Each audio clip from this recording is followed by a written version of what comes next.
When he campaigned for the presidency in 1992, Bill Clinton considered his wife Hillary Rodham as an asset. You buy one, get one free, he joked about her policy acumen and intention to play an active role in White House affairs. But Americans were ambivalent about having an empowered, highly educated woman who kept her own name when she married Bill Clinton. She was forced to add Clinton to the end of her name and play down her considerable professional achievements. Rodham Clinton became the first presidential wife in history to have a postgraduate degree and have maintained a professional career up to the point of entering the White House. There, she occupied an office in the West Wing alongside the president's staffers, rather than the traditional First Lady's domain in the East Wing. The winds of change certainly swept through the White House. America's new First Lady was more interested in promoting her policy priorities than choosing curtains and opening fates.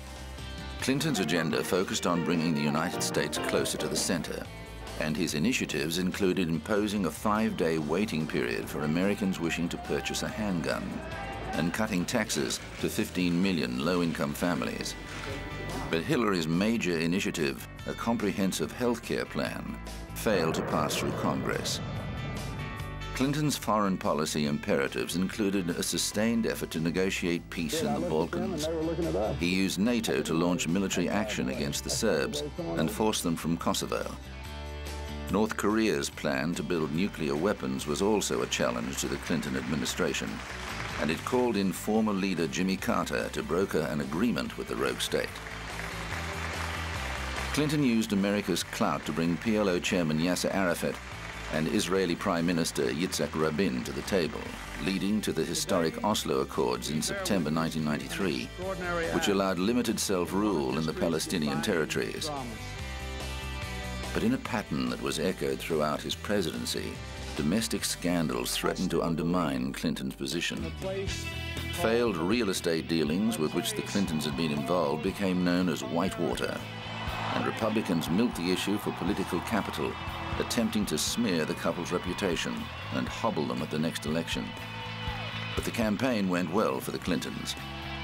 Hillary kept her appearances low-key, focusing on the Democratic Party's liberal heartland, where she was popular with the rank and file.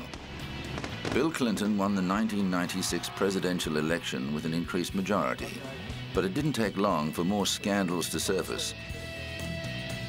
Paula Jones, a former Arkansas state employee, had filed a sexual harassment suit against the president, and Clinton was forced to pay her a $750,000 settlement to prevent it from going to trial. But there was much worse to come. An internet gossip column called The Drudge Report got wind of an affair between the president and one of the White House interns, 22-year-old Monica Lewinsky. I did not have sexual relations with that woman, Miss Lewinsky.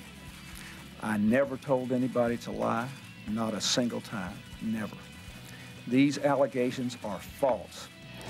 With Hillary by his side, the president attempted to weather the storm, but the evidence mounted up and he was forced to confess his infidelity. While Hillary stood by him in public, she later admitted she could hardly bear being with him in private. I don't think there is a fancy way to say that I have sinned. It is important to me that everybody who has been hurt know that the sorrow I feel is genuine.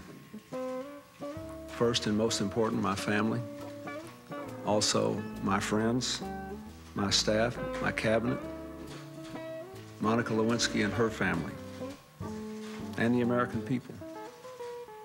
I have asked all for their forgiveness. I have repented. It was a chastened president who saw out his last years in office.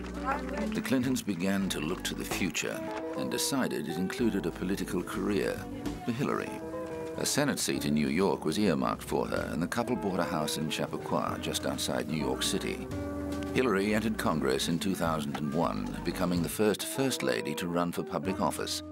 In the 2008 presidential race, she won more primaries and delegates than any other woman in American history, but lost the Democratic nomination to Barack Obama.